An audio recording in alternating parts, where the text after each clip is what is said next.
The board also has the mayors of the 3 major cities and the county executives and the legislative chairs of the county legislative bodies. For several years now, LVDC has been doing forums with running for major offices that affect economic development in the region, where the policies of the local level and the state level and the federal level are very impactful in terms of what is happening in our own backyard. I believe this is probably the first time we've done it in a federal election, certainly a federal election in an open seat. But we thank all the candidates for taking time out to do this. We know that there is tremendous demand on your schedules, and particularly as we get closer to Election Day, there's a lot of demand. So we thank you for taking the time to be here with the stakeholders in our community. Before we get started, let me just say, to bring a little bit of context, the last 4 or 5 years have been great economic growth years for the Lehigh Valley. For those of you who haven't seen some of the news, we cracked over. We've got signs moving around here. That's the first time we've had that happen during one of our debates.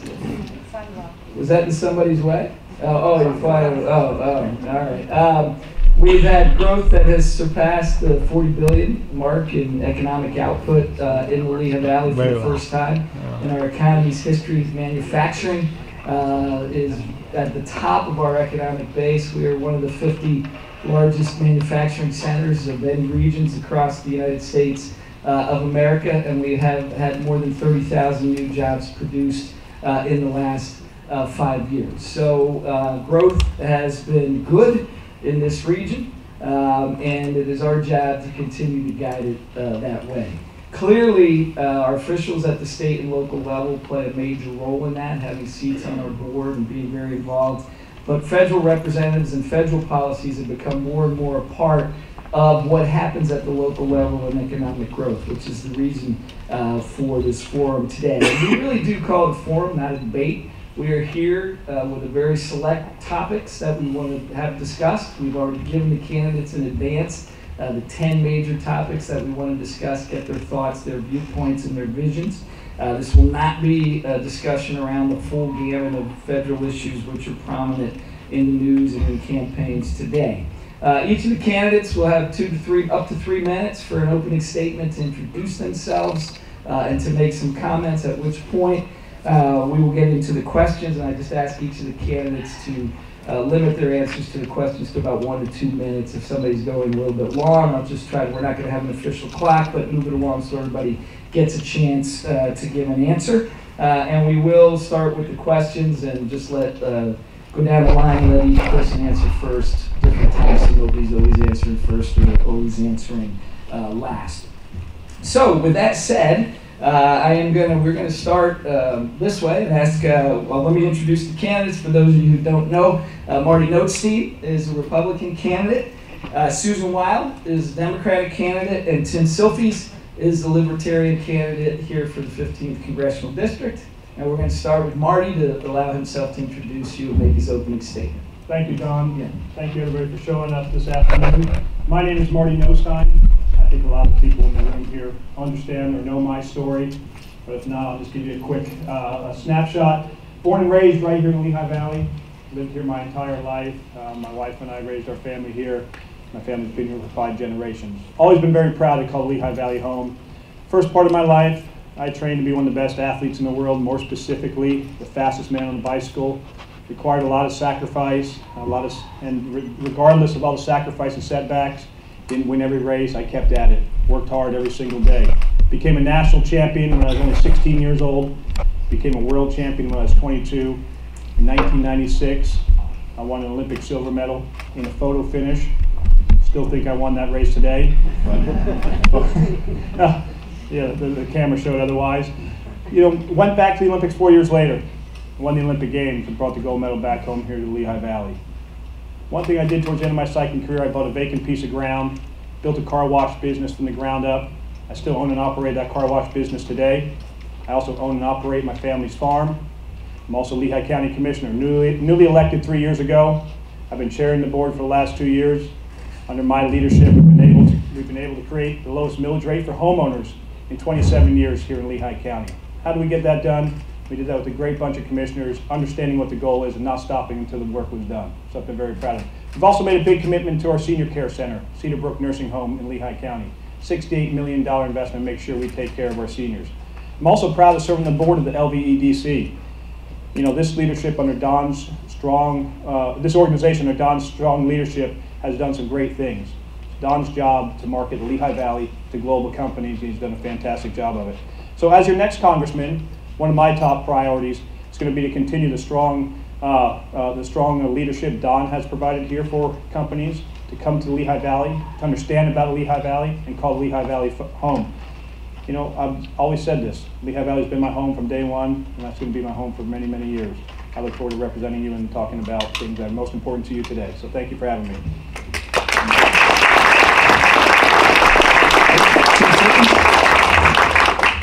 Hello.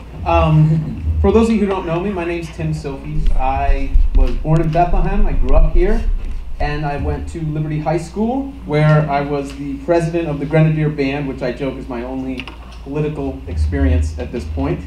I live in Bethlehem now as well. I grew up around television, which is what kind of shaped the way I look at the world. My parents met at the local PBS station. My mom, some of you may know, Shelley Brown, who was on Channel 39 when I was a kid. And now she's at the State Theater, where she also does the Freddie Awards. My father's Kerwin Sophies, he is a television director for World Wrestling Entertainment. So that's clearly a difference between the Freddies and the WWE, but they have both shaped me in various ways. So I ended up going into television as well, where I was in TV journalism for 15 years. I started at the Fox News Channel, where I spent a long time. I started kind of in the bowels of the building, printing scripts and running around at 3 in the morning for the anchors. And I ended up growing my career there. I worked for some people like Governor John Kasich, Greta Van Susteren, and then after that, John Stossel for a long amount of time. And Stossel, that was when I really started to hone my beliefs about government in general, but also a lot about economics, which is a lot of what we're going to be talking about today, the power of individual freedom and free markets, and how they can really generate prosperity. So after that, I co-created 2 shows for Fox Business Network as well. So it gave me a real grounding in the economic philosophies we're going to be talking about today. And it also, I started during that time, I saw the slow, well, not so slow actually, kind of rapid decline of the way government operates, the severe polarization in the country, and the way that the two-party system, I saw it sort of start to break down and not really work for us anymore. And it was after that that I became the business reporter for 69 News here in the Valley. And I spent, you know, I had seen these things at a macro level at Fox, but then working at 69, I saw every day, talking to entrepreneurs and people around the community, the way this dysfunction in Washington, it left the mess for all of us, just broken, dysfunctional government. So that's when I decided, you know, I talked to a lot of people who, I kept hearing the same refrains, that people wanted more choices, people wanted independent voices in Congress and elsewhere. So I decided to try to give them a chance. So I'm looking forward to talking today and meeting some of you hopefully later. Thank you very much. Susan Wild. Thank you, Don. Thank you to Lehigh Valley Economic Development Corporation for hosting this. Thank you to all of you for coming and hearing us today. I'm not sure I've seen this many suits in one room since the campaign started, so it's a refreshing change of pace. For those of you who don't know me, I'm Susan Wild. I've practiced law here in the Lehigh Valley for the last 30 years. And as a lawyer, I understand the importance of working with people on the other side to bring about successful resolutions and compromises. As a partner in my law firm, which employs 79 people, I'm also a small business owner. And I understand the challenges that our businesses face every single day with recruiting and retaining employees, with paying for the rising cost of benefits like healthcare, and with making sure that that we understand tax and regulatory strategies for long-term planning. And I really believe that government must prioritize these and help provide that certainty to our businesses. I also want to tell you a little bit about my background. I understand the challenges that workers face as well as employers. I grew up in I'm the only one of the three of us who was not born and raised here. I've only lived here for 30 years. I was raised in a military family. My dad was in the Air Force, and my mom always worked outside the house. We were pretty much a paycheck to paycheck kind of family. Both of my parents instilled in my sister and me the importance of hard work and taking responsibility, and when we didn't, we heard about it loud and clear. I put myself through college, and then with the help of a federal student loan, I became the first lawyer in my family. And I graduated from law school in 1982, and then in 1988 started my practice up here. And I've long since paid back that student loan that enabled me to pursue this career. And I believe that that's how government should work for the people. Charlie Dent, one of the things about Charlie Dent that I always most admired was his ambition, at least, not to get mired in partisanship. And I believe that that's a really important thing for this district. As Don said, we've had a lot of good growth. I don't think that anybody in this district is looking for a representative to go to Washington to get mired in that kind of partisanship. What I want to do, if elected, is to be a tireless advocate for the people here in the 7th District, for the businesses, for the employees, and to make sure that we are able to continue that pattern of good growth. I want to go down to Washington and work with both sides, and sometimes that's not always a popular thing to talk about, bipartisanship.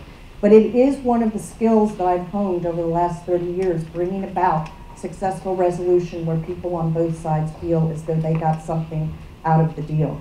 So, and I think that's how we achieve the results that help all of the people here. I think that Congress must be a partner to help businesses here continue to grow and to create good jobs and to open the doors of opportunity for everyone who lives here, for hardworking Pennsylvanians throughout the Lehigh Valley. I believe that we must invest in education and job skills training, that we have to work to strengthen entrepreneurship, and that we need to build a 21st century infrastructure that really helps our industries here grow. I don't think we need a representative in Washington who's going to toe the party line. I think we need a representative in Washington who wants to go there to work for all of the people of the Lehigh Valley. Thank you. Thank you, Susan, and thank you. And thank you, each of the candidates. We're in good shape on time, and I promise not to be Alex Trebek. These questions are not to be loaded. They're just to be for our stakeholders and the folks involved in our issues to understand where you stand and what your perspective is on federal issues that affect the economy. And I'm going to start, the first question with Susan, and the next question will go to Tim, and then Marty after that. And we'll give everybody a couple minutes to give us their thoughts. I will start by saying that since 2009, the federal government has initiated two major programs that have both been labeled as economic stimulus efforts. The American Recovery and Reinvestment Act of 2009 under President Obama, and the Tax Cuts and Job Act of 2017 under President Trump. Both have added to a growing long-term U.S. deficit, but both were billed as short-term economic stimulus plans. Can you please each give us your thoughts on both of those, both tax cuts and spending as stimulus, your preferred approach or your own ideas around those programs? I'll start with you. Sure, thank you. Well, let me first start by saying I don't think we should be looking backward towards something like a 2009 stimulus plan. We were coming out of a recession then. It was a good strategy at the time. It's not the strategy that we need now. I think we always need to be looking forward. We need to focus on smart, strategic measures that will help to build our infrastructure, that will help to develop job opportunities, will make sure that we have a workforce that is well trained, and also that makes people who are prospective employees look ahead to what the jobs of the future are, what the industries of the future are. I also think we very much need to make sure that those are the kinds of industries that we're bringing to the Lehigh Valley. We don't want to get stuck in the present. We certainly don't want to look back. We want to look ahead to what the future industries are and what we should be bringing here. As for the tax bill in December of 2017, I think that, well, I'm the first to say we need comprehensive tax reform. I think it needs to be simplified and needs to be fair, but I don't think that's what happened in December. I think it was a fiscally irresponsible bill that's added nearly $2 trillion to our deficit. Now the conversation in Washington has shifted to how are we going to pay for that tax bill. And what we need to be focused on is supporting jobs training and rebuilding our local infrastructure, as I said.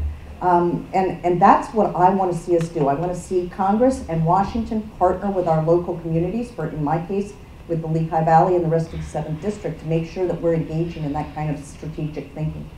Thank you. Tim? So what I've observed over my entire career in terms of having a healthy economy, the backbone of it, at its simplest level, is keeping taxes low, keeping sensible regulation, free trade, balanced budgets. These are the most important things that we can do. And what that does is fosters the proper environment for growth and prosperity to happen.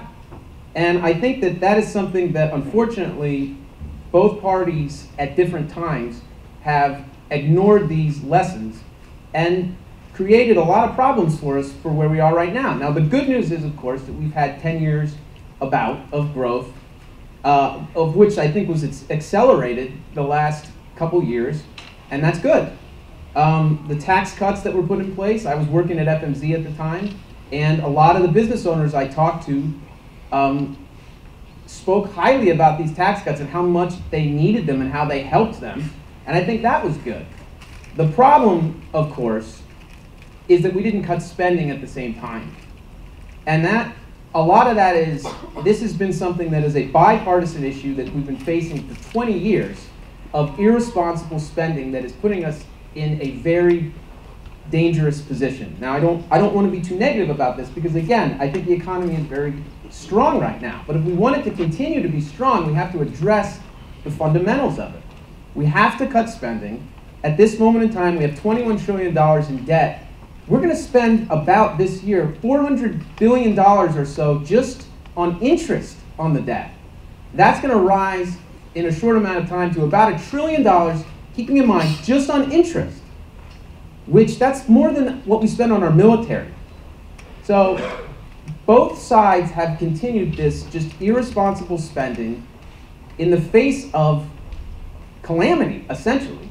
And if we don't get it under control, which is going to require an adult conversation about ways to do that, which will be reforming programs like Social Security and Medicare. It'll be facing the fact that we spend more than the next 7 countries combined on military spending. We're going to have to do these things, and we're going to need common sense, regular people to have a conversation that people in Washington refuse to have. So. And Tim, I'm going to need to move on to Marty. Okay. I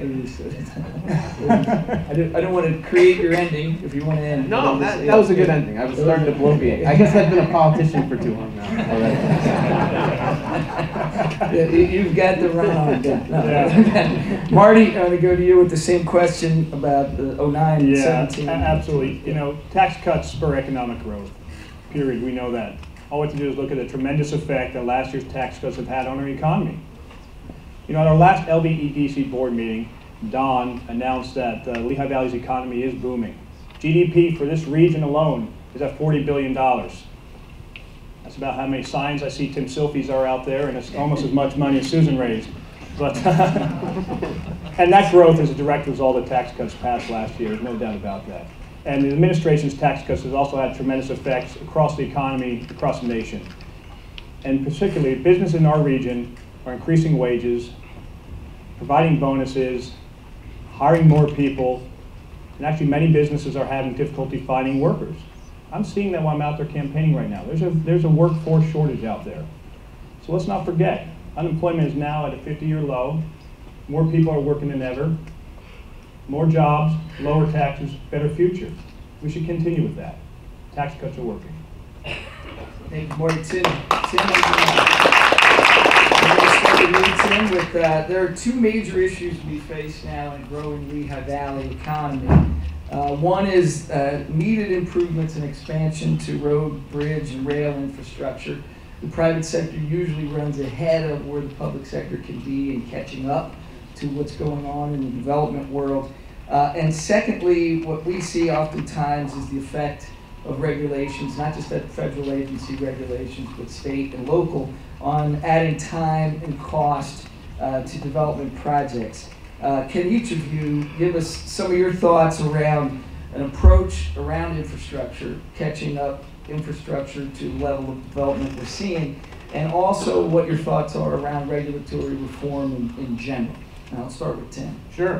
When I worked for Stossel at Fox, we used to do segments a lot where we would show the entire Federal Register of regulation, and this was boxes going up to the top of our studio, where you would have to stand on a forklift to get to the top of it, and it was, you know, a sticky thing to do on television, but it actually proved an important point, which is that regulation has definitely gotten to an excessive degree, and that's something that the Trump administration should be commended for beginning to address. When he passed the plan for each new regulation, 2 should have to be eliminated.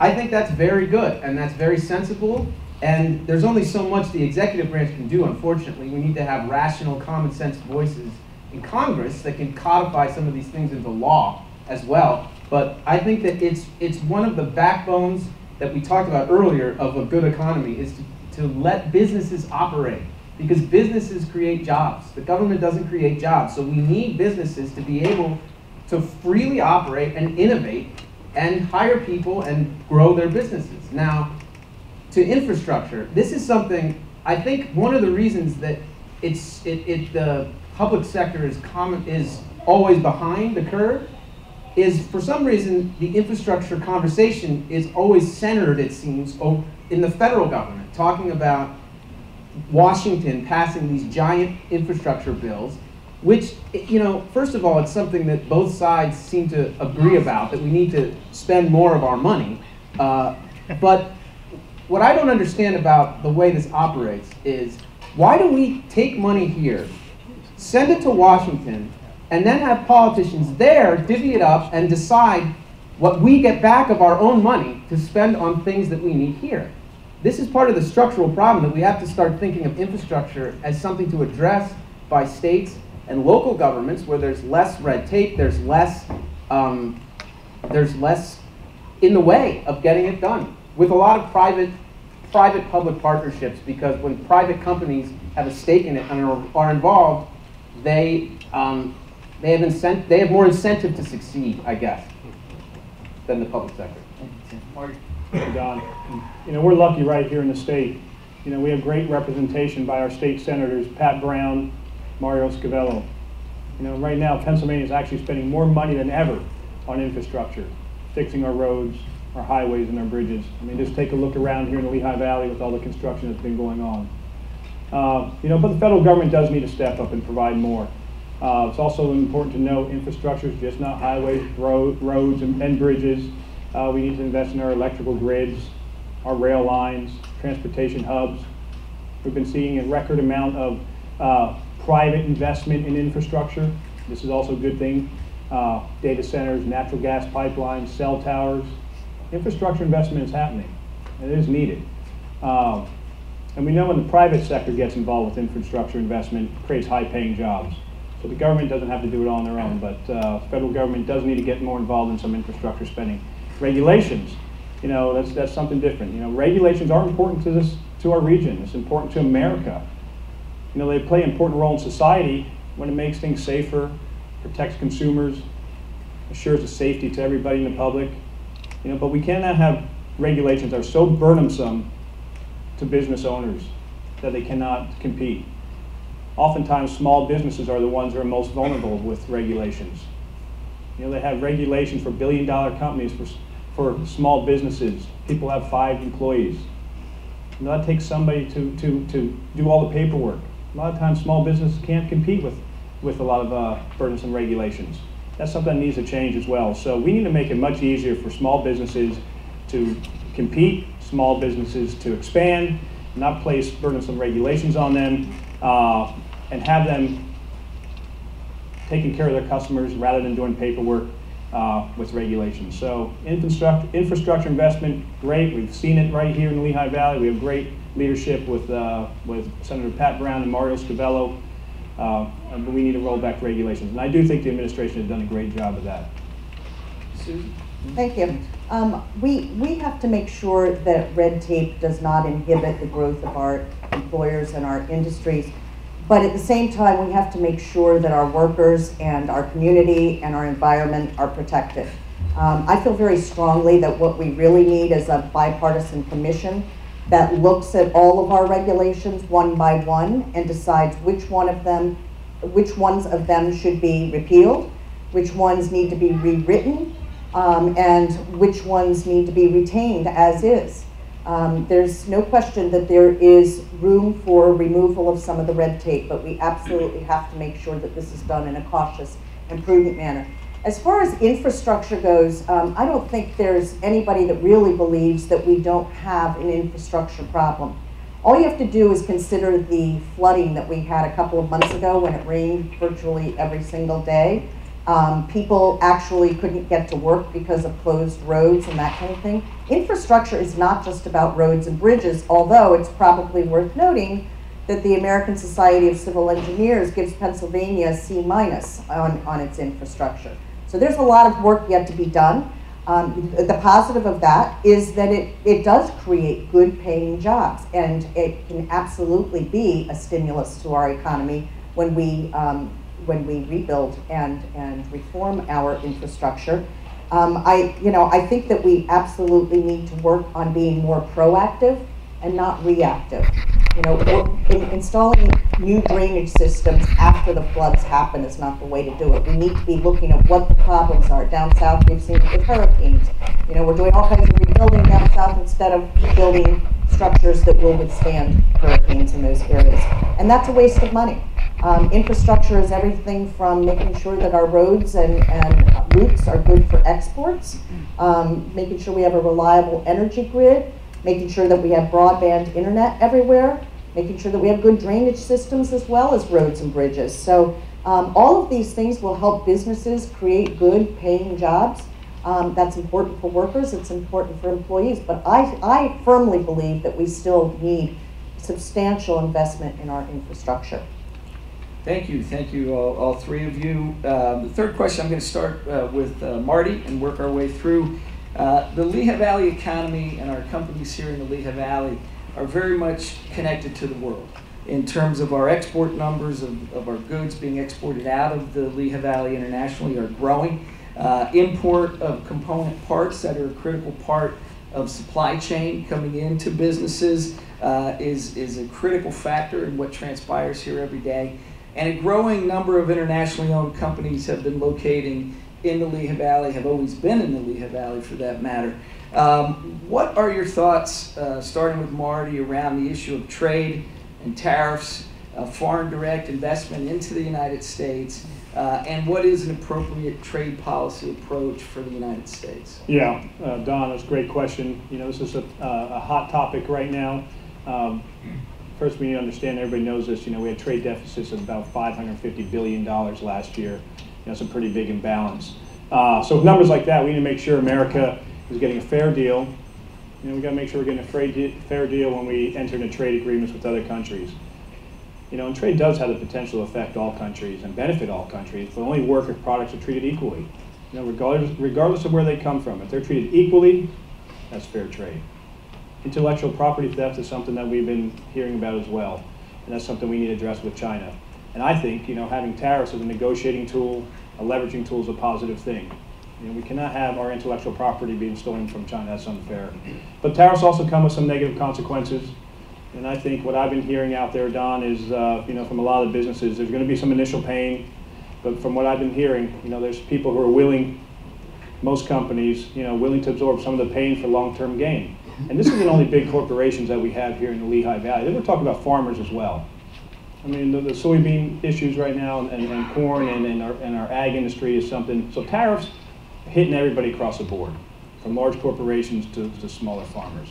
But again, I think most people are willing to have a little early pain for the long-term gain. Now the question is, what's that runway look like? How long is that going to last? And nobody knows that.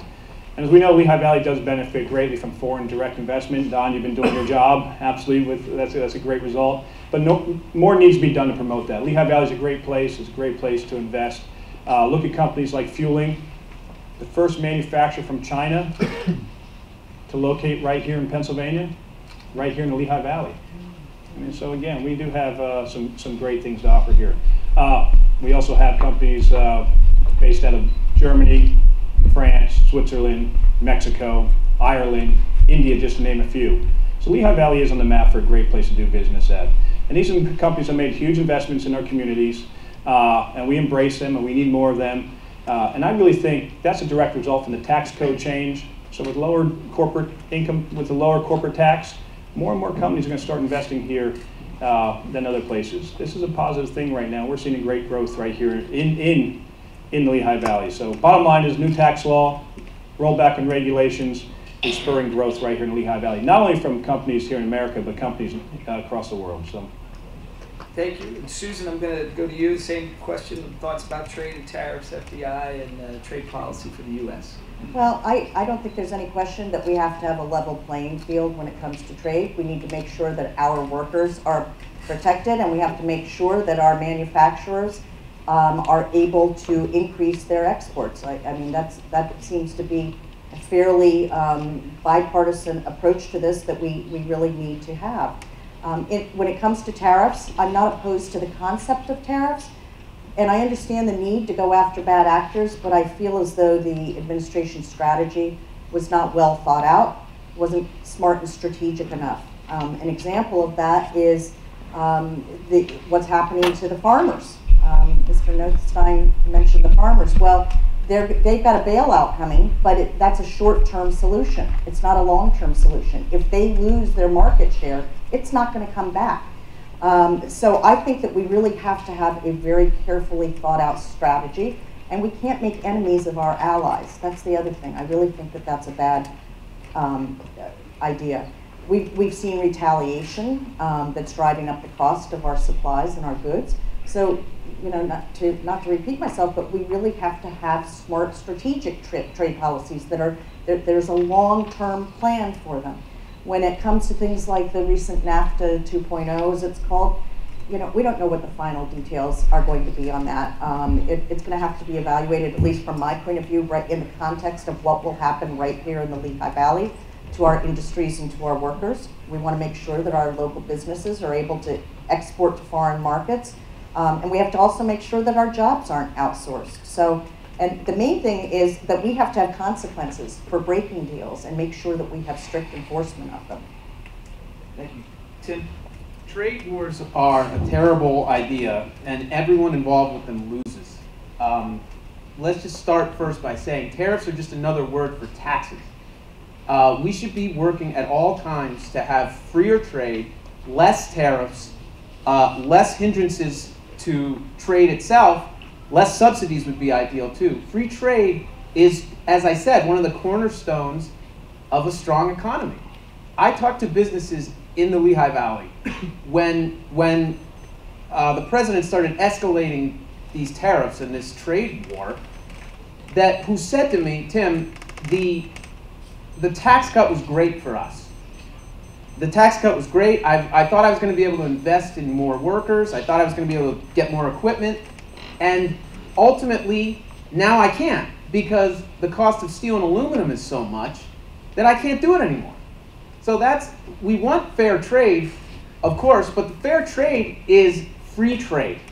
And using tariffs as a tool is a horrible idea. It's basically hurting our own people to try to get to a situation that we have other means of getting to. Now, in terms of trade deficits, I think it's an economic misunderstanding to obsess about trade deficits. I went to Wegmans today, and I bought a sandwich at Wegmans. I spent $6 on a sandwich. I gave them $6. They gave me a sandwich. So it was great for both of us, but I have a trade deficit with Wegmans in that situation. That doesn't make it bad. It's just, it's the way that the global economy works. So the other thing about trade wars is that it ends up being regressive in the sense that it matters to people. I mean, the idea that people can just kind of take pain for a while, it's not good for businesses, and it's not good for consumers who, when they go to Target or they go to Walmart and something costs more than it used to, that affects people. That affects people. And it's so, basically I think that we need to, at all times, be going towards freer trade with less tariffs. And that's, as I said, it's one of the backbones to a healthy economy. Thank you very much. So I'm going to start this next question. We have, hopefully we can get through 3 more questions. Going to shift a little bit to a little more local and workforce-based issues. And I'm going to start with this one. That last December, as part of the Tax Cuts and Jobs Act, Congress approved a program, was actually probably the only bipartisan part of things, the Federal Opportunity Zone program. For a long time, there's been a federal enterprise zone program that's been used extensively here in the Lehigh Valley to help redevelop brownfields and industrial lands. A number of census tracts in the Lehigh Valley, in Allentown, Bethlehem, and Easton, are now part of the opportunity zones. Do you support these type of initiatives at the federal level? And what's your view of the proper role of the federal government in helping to spur development with tax incentives, either tax incentives to investors or to developers to develop, particularly in specific tracts of land across the Lehigh Valley? So we'll start with Susan. I think that economic development zones, opportunity zones, can be an excellent approach to spurring economic growth. We've seen that the growth of 34,000 jobs in Pennsylvania and $10.5 billion of business development. But my concern about it is that we must make sure that people, that these projects, that these zones include access to capital for the people and the small businesses who are already living in those zones. And then we have to deal with corollary issues. We have to make sure that gentrification isn't driving people out of the inner city. We have to make sure that we have affordable housing. We have to make sure that we are taking care of the businesses and the people who are already in those zones. And the other thing is that we have to make sure that the system isn't being gamed, that somebody or some corporation is not just receiving a tax incentive that doesn't actually provide new industry and new jobs in that area, to the loss of the neighboring communities who may actually lose jobs and businesses to the new zone. So I think there are concerns about them. I think the concept is a good one. I just think that we have to be very careful how they are implemented. Thank you. Tim? Yeah, I mean, I think, I don't know why we wouldn't just turn everywhere into an opportunity zone. I mean, that's the part that I've never understood about this. The idea of, I understand focusing on certain places and targeting them with specific tax policy and regulatory policy. As long as it's leading to lower taxes, lower regulation, things like that, I think it's good. I do share similar concerns that ultimately when the federal government is involved to that extent, from so far off into specific neighborhoods, I feel like it ultimately ends up benefiting certain people or companies instead of the idea which we should want, which is growing our communities from the inside out, which the way to do that are with the basic economic principles that we were talking about so far today. And I think, especially with low-income neighborhoods, something that comes to mind is a story I did while I was at Fox about licensing, where the federal government can come up with ideas, grand visions from Washington, but sometimes the things are right in front of us. Where I did a story about that included a woman who was an entrepreneur, a hair braider, who she ended up having a good living, making a good living by braiding hair. People paid her to braid their hair. She did it. It was working out for everybody. And then she ended up not being able to run that business because she didn't have the proper training. She didn't have hundreds of hours of training. She didn't have a license from a beauty school. It's things like that that I think eliminating barriers like that and growing from the outside in is a better way of looking at it than specific programs targeting certain areas. Thank you. Marty? Yeah, I like programs like this. Lehigh Valley has benefited from a program like this. We've seen what's happened in downtown Allentown. This is a positive. This is very similar to a 1031 exchange. So you're investing, instead of paying capital gains, you're encouraging investors, businesses to invest in areas that need a little, some investment to spur some growth. We've seen that in Allentown. There's jobs downtown. This benefits everybody. It truly does. So if we can do anything to encourage people to invest in urban cores that need a little bit of help, I'm all for it. The people who are making those decisions and who are investing those dollars are the people who are going to give back to the community through jobs, through revitalizing properties. To me, that's a positive. That's a big positive. I like them, but you do have to be careful. You can't have winners and losers. Most of these investments that I've seen, these aren't small dollar investments. They're usually 7-figure investments. There's a lot of people putting a lot of capital up, taking that chance and taking that gamble. But what I've seen happen, and I've seen it happen right here in the Lehigh Valley and Allentown, it works. It creates jobs, it revitalizes towns and cities, and that's a positive to me. Thank you. We're going to shift to the issue that we at LVEDC for the last 3-4 years, and I think, as has already been mentioned here by the panel, every growth area across America, that is the #1 issue that employers are facing right now is workforce. Both in quantitative and qualitative, both in numbers of employees available and the skills that particular employees have for the new jobs that are in the new economy, particularly in manufacturing. It's certainly been the primary issue that we've faced, to the point where LVEDC started several years ago a regional education and talent supply council made up of all of our educators, K-12, our vocational technical schools, community colleges, and then our employers, to try to understand the issues of both supply and demand, what the economy is demanding and what training and education community is supplying. The question that we're interested in, I'm going to start with Tim, is do you see the role for the federal government in supporting education and skills development and training, and how? In what ways do you see the federal government having a role in creating a qualified and skilled workforce?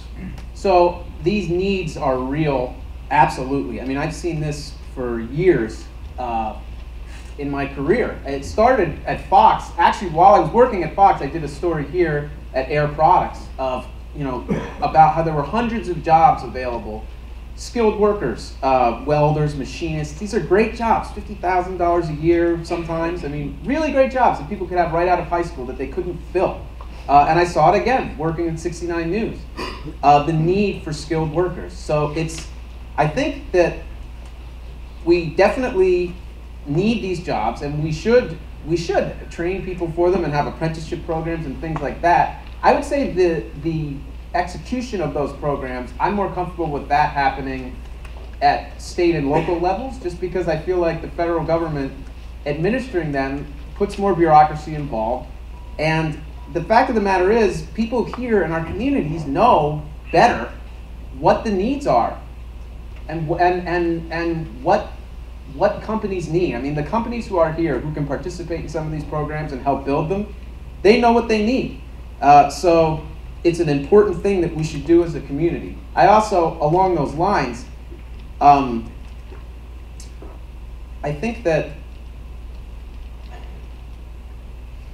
just think that companies know what they need, and the local governments are best at administering them. Okay, thank you, Tim. Marty? Yeah, skilled labor and trades are not getting the attention they deserve. There is a massive shortage of these positions out there, and we need to fill them. But we also got to train people to fill them. I mean, these are skilled labor positions. You just don't show up on the job site on day one and know how to run wire to be an electrician, fix plumbing, fix heating. So we got to encourage people to participate in trade schools, maybe more so than four-year colleges. And one thing I've said, and I mentioned this, and you might have read in the paper, I want to create a center here in the Lehigh Valley that has workforce development programs for kids after school. Train them while they're in high school, 16, 17 years old. Train them how to become plumbers, electricians, lay carpet, learn how to paint. Start paying them. Give them a job while they're still in school. And then you work with local corporations and businesses, Don, to train their own workforce development. So you know you're feeding your own pipeline. I mean, this is a program that works better than getting any federal government involved in. And that's something I would like to see happen right here in the Lehigh Valley. And as your next congressman, I'll push hard to make sure, through private dollars and a little bit of public dollars, we can create such a center here for the kids of the Lehigh Valley. Thank you. Susan? Thanks. I think my own law school experience is a great example of where the federal government can get involved in making sure that we have education and skills training. And no, I'm not suggesting that everybody go to law school. What I'm saying is that we need education and skills training to be a priority at all levels, at the federal level, at the state level, at the local level. One of the reasons we have a shortage in the workforce is because we have made the cost of education and jobs training so prohibitive. One of the reasons I'm so proud of the endorsement that I received from the AFL-CIO and from other organized labor is because one of the things that they do very, very well is apprenticeships and job skills training. And we could actually take a lesson from the pages of organized labor's book and figure out how we go about getting young people and not so young people interested in areas that are the jobs of the future, that will enable them to finish not with a boatload of debt, but with a real job and with very little debt, if any. I think that we really need to also consider the role of our approach to the cost of education in terms of we need to make students able to refinance their student loans. We need to allow for vocational programs to be financed well. And we also should consider the extension of something like the Pell Grants to opportunities other than just a four-year college education. Thank you. Now, just to drill down on this one a little farther, and I'll go back to Tim and we'll go around, is that one of the critical areas that we are wrestling with in the Lehigh Valley economy, because we are such a manufacturing center. We have the 50th largest economy in the United States in manufacturing output, which is pretty significant because we're only the third largest region in Pennsylvania. But we're a manufacturing center and growing, and the notion that America doesn't make anything anymore is not accurate, not here in the Lehigh Valley. We have 700 plus different manufacturers here making everything from food and beverage products to medical devices to guitars to all kinds of assorted things. And they need, the way manufacturing is moving is obviously more technology, more automation, and a higher need for skills on the shop floor. And the way that we've primarily been serving that in the Lehigh Valley is through the vocational technical schools, of which we have 3 very good ones, and the community colleges, of which we have 2 very good community colleges. The challenge that those schools run into is the cost to find trainers. If you're a highly skilled plumber, you can make a lot in the free market. They pay a lot less to go train kids to be a plumber. And secondly, the cost of the technology, the equipment, and the space in order for school districts to come up with that. So one of the issues we've been running up against recently is the programs are filled, but they can only turn out maybe 20 or 30 graduates a year. So the region can only produce maybe 50 or 60 skilled students in a particular area coming out of that. If I could ask for your comments a little more about a focus. If you were in Congress, what would you do, whether it was federal government, pulling a federal government lever, or just a general leadership lever around this issue of skilled trades and development of resources within the region to better meet the demand of what we're seeing economically, the type of jobs that most people tell us they want to see, which are manufacturing jobs? Yeah, I mean, is it me? It is. Yes. Yeah. Manufacturing, you said, I mean, I think it's 18% of our GDP. Is that right, in the Lehigh Valley? And in the U.S., it's only 11%. Exactly. So we're making stuff here. I know that's your line. I stole your line. That's good. But it's a good line, and it's true.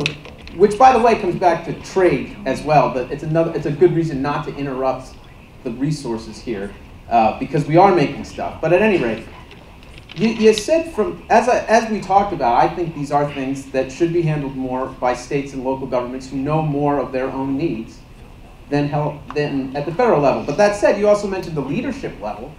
a leadership level would be to talk about, why does every kid have to go to college? I mean, that is part of the problem, is that as a society, in America, there seems to just be this notion that everyone must go to school. We must give everyone who wants one college loans for 4 years that ultimately end up jacking up the price of college to be to the uncontrollable levels where they are now, which kids then get saddled with that debt. They don't necessarily even know what to do with their lives. And meanwhile, there are these jobs available that could be great jobs for people. So I think that would be a good start, that it's sort of just a rite of passage for politicians across the political spectrum, that to say every student deserves a college education and must go to college, and that has to be how we do things. Why does it have to be that way? I think that's part of the problem, and part of the imbalance right now of what you're describing is because of that. Marty? Yeah, these are skilled labor jobs. I mean, these are not entry-level jobs. So job training is very important. I understand it's expensive to train a workforce. Our community colleges have done a great job. They're expanding as well. Everything from truck drivers, which we need. Well, we may not. There's a lot of trucks out there, but yeah, we do have a shortage. I know there is. Believe it or not, I can't believe that every time I hear there's a shortage of truck drivers. But you haven't been on 22, have you? But there's a shortage of truck drivers, and those are high-paying jobs. So encouraging these kids to get in these programs is step number one. I agree. A 4-year college education may not be for everybody, but there's a lot of hard-working people in this Lehigh Valley right here. We need to let them know what's out there. But we also got to encourage the employers as well. Start developing their own workforce. Train them in-house. We have a lot of hard-working people right here. Let's train them in-house before we start looking outside other places. But as a congressman, I mentioned it before. A community center that provides workforce development, education programs. That's something I want to see, where people can go to after school, learn a trade, and have a good living waiting for them afterwards. This is important. And it's important to us here in the Lehigh Valley, because we do have some strong manufacturing. I think 2 years ago we heard manufacturing jobs are gone and they're only coming back with the wave of a magic wand. Well, they're back here, and they're going strong, and they're not slowing down. So we need to find people to work. Susan, would you like to expand on your answer? Sure. I think that the most important thing at the federal level is for Congress to partner with with local governments, local businesses, local industries, to make sure that the representatives, and in my case, as Congresswoman to the 7th District, I'd want to work with the businesses here to make sure that we are doing the most that we can do to help these industries fill out their workforce, because that's how our economy grows. One of the things that I think would be most beneficial would be to create pathway programs where employers have the opportunity to partner, to match prospective employees with this particular employer or industry, so that they can help them to become trained in the area that will suit them for that particular industry or employer. I don't think anybody up here is suggesting that everybody needs to go to college, Tim. I haven't heard that from politicians for a long time. I think everybody here acknowledges that there are different things float everybody's boat, or whatever the saying is. We really need to focus on what the actual skills are, what skills are needed. I think we have to always be looking forward, and we've got to make sure that the people we are training are not going to be stuck in the present, that they're going to be able to adapt to whatever the next generation of industry and employers are right here in the Lehigh Valley. Thank you. And I think we have time for one last question, and I'm going to roll in a little bit of a hand grenade on this one. But I think it's one that's important to this issue of workforce and meeting our needs. And that's while illegal immigration issues have dominated the national agenda, illegal immigration issues, there's been little discussion about developing a national consensus around legal immigration and legal immigration as an economic tool. What are your thoughts around raising or lowering legal immigration quotas, programs such as the HB1 visa? This is truly a national issue, and one that is at the forefront of a lot of the issues, quite frankly, we deal with our congressperson right now on, because we're in the middle of these things quite often with companies and workers that are coming from overseas. So. Yeah, you know, again, because we have a strong economy and a solid economy, we have more good paying jobs than we do workers. So at times we have to bring them in. You know, companies have to bring them in to the HB1 visa process. You know, I like it. You know, we're bringing in the best of the best to come and work in our companies here in the Lehigh Valley. And I believe if you have a master's degree education or higher for the first 20,000 HB1 visas, it's kind of a, you know, a fast track to get here. I like any program that we can get the best and brightest throughout the entire world to come and work here in the Lehigh Valley. These are programs that I think we need to fight for. I think these are programs we need to keep, and potentially programs with the amount of jobs that are out there that are unfilled might potentially have to be expanded. You know, I like the HB1 visa program. I do. Thank you, Marty. Susan? I think legal immigration is an economic issue as much as it is a humanitarian issue. We absolutely have a broken system. We have to have a comprehensive bipartisan approach to immigration reform, and it needs to happen soon.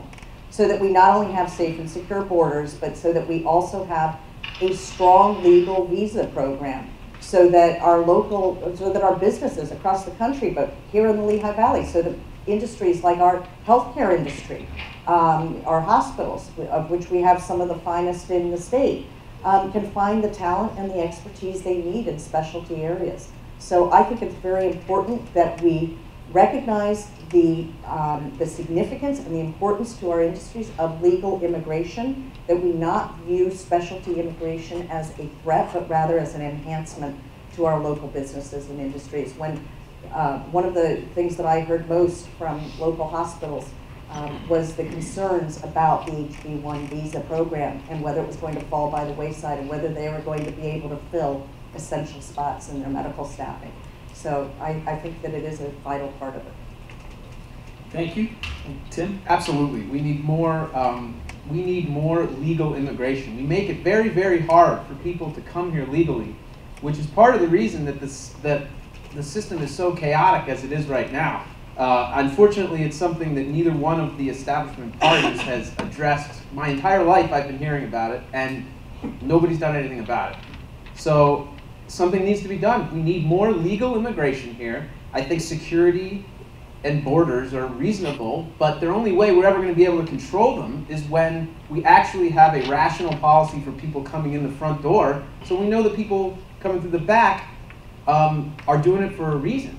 Now, I mean, I've seen this my entire career, the effects of immigration and how important it is. I mean, up and down the line. I did a story for 69 News about mushroom farms, which incidentally is pretty interesting how, I never knew that Pennsylvania had some of the most mushroom growing farms in the world. But at any rate, that being said, it's very interesting that they need immigrant labor, but beyond that, we need people coming here to be entrepreneurs and doctors. Some of the highest percentage of entrepreneurs in the country are immigrants. This is something that is the embodiment of the American dream, of people coming here with, as we talked about through this whole hour, the proper conditions in place. If we put the right things in place, low taxes, low regulation, free trade, freer immigration, we can grow our communities forever. There's enough growth to keep going forever if we just follow these simple policies that have worked over and over. 1 billion people have been lifted out of poverty. 1 billion people in the last 25 years. That's an unbelievable statistic that doesn't get discussed enough. And the reason it happens is when we follow these rules that we know work. Thank you. And I'm not going to make the obvious joke about mushrooms and people wanting to go to Washington. So I'll leave that one alone. But I will say that I want to thank all three of you. I think I can speak on behalf of this audience. I hope I can speak on behalf of the LVDC board and all of our stakeholders that we really appreciate not only you taking the time, but we have 3 candidates who came incredibly well prepared, have been very articulate, and we thank you for having put so much thought into these issues. And it's very encouraging to see this quality level of forum and discussion around issues that matter so much to the Lehigh Valley economy. So on behalf of everybody, I want to thank all of you. And amazingly, I'd never been involved before in a debate that actually started and ended on time, and everybody stayed within their time frame.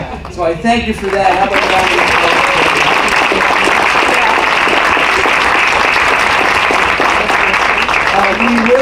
Coca-Cola Park was very nice for all of you here. They do have bartenders here, so it's very rare you get to go to a political debate and there's an open bar. Yeah, it's not open; you got to pay. But there's a bar, and we did provide some food to encourage people to, if you wish to remain and talk among yourselves, if the candidates wish to remain and mix and mingle. Thank you again to the audience and everyone for being here, and to the candidates. Thank you.